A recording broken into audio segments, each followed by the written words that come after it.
Hello good morning दोस्तों, मैं बीना सिंह आपकी दोस्त। आप हैं तो मैं हूं, आपके बिना मेरा अस्तित्व कुछ भी नहीं। 21वीं सदी की त्रासदी कहूं या 21वीं सदी का परिवर्तन कहूं इसे, कि हमें पुनः ये सोचने के लिए मजबूर होना पड़ रहा है।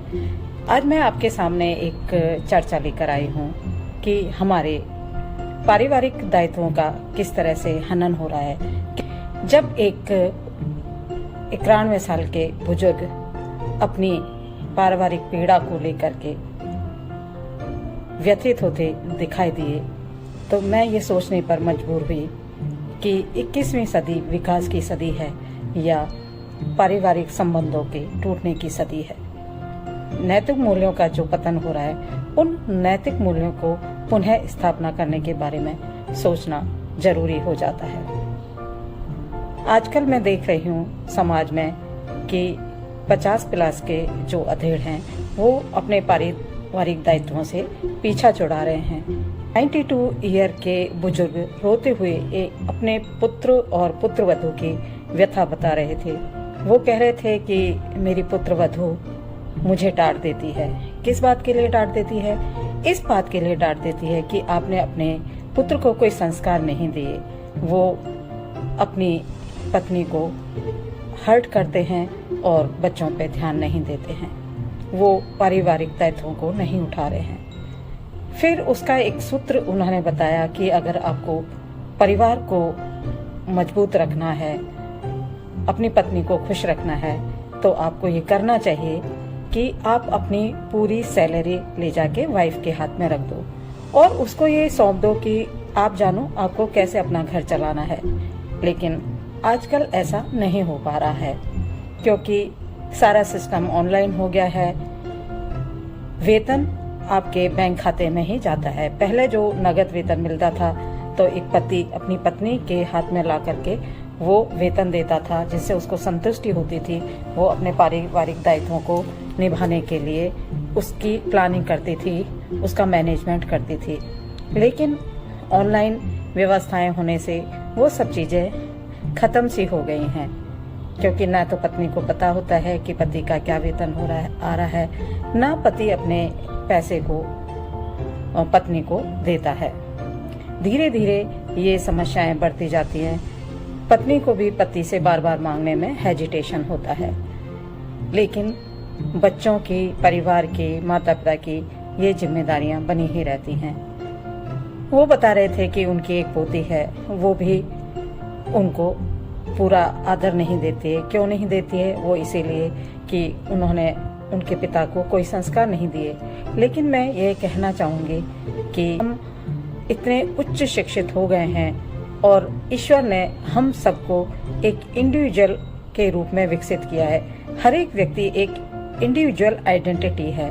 उसका दिमाग उसका इंडिविजुअल है, उसकी भावनाएं उसकी इंडिविजुअल हैं, उसका सोचना उसका व्यक्तिगत है, उसकी हर सोच उसकी व्यक्तिगत है, उसके निर्णय भी व्यक्तिगत हैं। फिर हम कैसे किसी बुजुर्ग को उसके लिए जिम्मेदार ठहरा सकते हैं? क्योंकि कोई भी पढ़ा लिखा इंसान जो एक अपनी व्यक्तिगत पहचान रखता है, वो चाहे हम बातें कितनी भी करें, हम नहीं जान सकते कि उसके मस्तिष्क में क्या चल रहा है, उसके दिमाग में क्या चल रहा है, उसके दिल में कौन सी भावनाएं उठ रही हैं, क्योंकि वो एक इंडिविजुअल पर्सनैलिटी है, उसके फैसले इंडिविजुअल हैं। तो हम किसी की भी बात के लिए किसी को जिम्मेदार नहीं ठहरा सकते, क्योंकि व्यक्ति खुद ही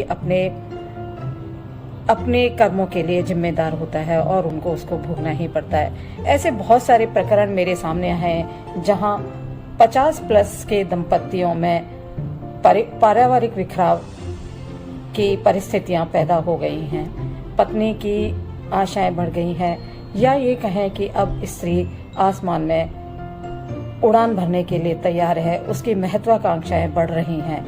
लेकिन क्या पुरुष की महत्वाकांक्षाएं भी बढ़ रही हैं?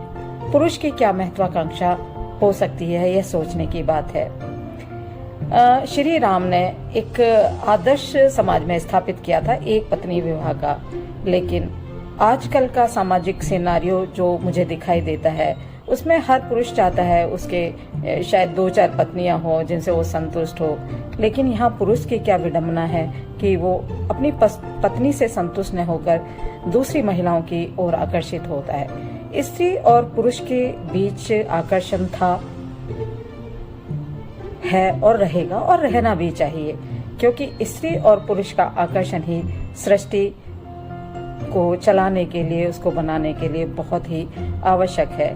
लेकिन जैसे जैसे हम पढ़ाई करते हैं, हमारी पढ़ाई का उद्देश्य ही यह होता है कि हम हमारे जीवन में क्या घटित हो रहा है, हमारे लिए क्या सही है, क्या गलत है, उसका फैसला हम और वैज्ञानिक और अधिक उचित तरीके से कर सकें। शिक्षा हमें ये सिखाती है क्या सही है, क्या गलत है और हमें कैसे फैसले लेने चाहिए। अगर हम शिक्षित होकर भी इन चीजों को नहीं समझ पा रहे हैं तो हमारी शिक्षा का कोई अर्थ नहीं रह जाता है। अगर हम शिक्षित होकर भी, उच्च शिक्षित होकर भी हम समाज को कोई दिशा नहीं दे पा रहे हैं और नैतिक मूल्यों के पतन में भागीदार हो रहे हैं, तो ये हमारी शिक्षा पर प्रश्न चिन्ह लगाता है। पुराने जमाने में सामाजिक जीवन को चलाने के लिए 4 आश्रमों की व्यवस्था की गई थी। ब्रह्मचर्य आश्रम जो 1 वर्ष से लेकर के 25 वर्ष तक होता था, जिसमें छात्र और छात्राएं अध्ययन किया करते थे। फिर 25 से 50 साल तक का दूसरा आश्रम था, जिसे गृहस्थ आश्रम की संज्ञा दी गई थी और इसमें वो व्यक्ति शिक्षा हासिल करने के बाद, ज्ञान हासिल करने के बाद इस चीज के लिए तत्पर होता था कि क्या सही है, क्या गलत है। फिर उसके जीवन में गृहस्थ जीवन का आरंभ होता था और विवाह करके वो अपने परिवार के दायित्वों को निभाता था। ये माना जाता था कि 25 से 50 साल में उसके वैवाहिक दायित्व और संतान के दायित्व पूरे हो जाएंगे, और हो भी जाते थे उस जमाने में, क्योंकि उस जमाने की सोच अलग थी। तो 50 साल के बाद गृहस्थ जीवन को विराम लग जाता था और 50 से 75 के लिए वानप्रस्थ आश्रम माना जाता था, जिसमें जो गृहस्थ हैं, जो 50 साल के हो चुके हैं, वो दूसरे बच्चों को अध्ययन और अध्यापन का कार्य करते थे, उन्हें शिक्षित करते थे, उन्हें ये समझाते थे कि समाज को चलाने के लिए हमें किन नियमों का पालन करना चाहिए। और फिर 75 से 100 साल का समय होता था संन्यास आश्रम। लेकिन आजकल के परिवेश में इन चारों आश्रमों का कोई महत्व नहीं है, वो सब विघटित हो चुके हैं। जिस तरह से स्त्री के प्रति आकर्षण बन रहा है, यौन शिक्षा का अभाव है, ऐसे में लगता है 1 से 25 साल में ही बच्चे, लड़के और लड़कियां यौन आकर्षण की तरफ बढ़ जाते हैं। मतलब गृहस्थ होने से पहले ही वो ब्रह्मचर्य आश्रम में भी गृहस्थों जैसा रहना शुरू कर देते हैं, और जो उनका वानप्रस्थ का समय होता है उसमें भी वो यौन आकर्षण में बंधे रहते हैं, और उस समय भी वो गृहस्थ जीवन ही जी रहे होते हैं। उन्हें नैतिक मूल्यों से, सामाजिक मूल्यों से कोई संबंध नहीं होता।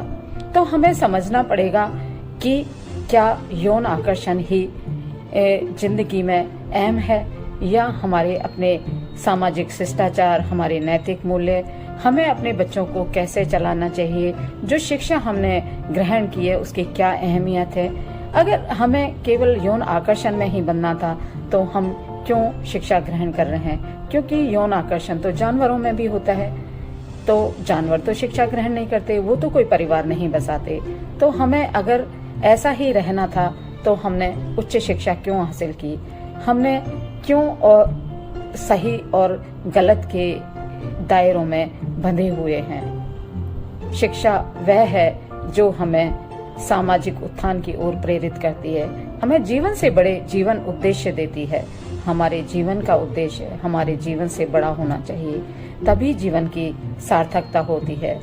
तो मैं तो यही चाहूंगी कि वो जनरेशन जो 50 प्लस की हो गई है, जो अपने परिवार से मुंह मोड़कर दूसरी दिशा में भागने लगी है, वो पुनः एक बार अपना मूल्यांकन करे, अपना अवलोकन करे, अपनी पत्नी की अपेक्षाओं को देखे, जिसको आपने 30-35 साल अपने साथ जोड़ के रखा, उस हिस्से को आप अलग करना चाहते हैं, उससे आपको शिकायत है, तो उन शिकायतों का समाधान क्या होना चाहिए? क्या हम पढ़ लिख के भी उन समस्याओं का समाधान नहीं कर सकते? तो फिर क्या जरूरत है ऐसी शिक्षा की? क्या मतलब है ऐसे शिक्षित होने का, ऐसा विद्वान होने का? कोई मतलब ही नहीं रह जाता।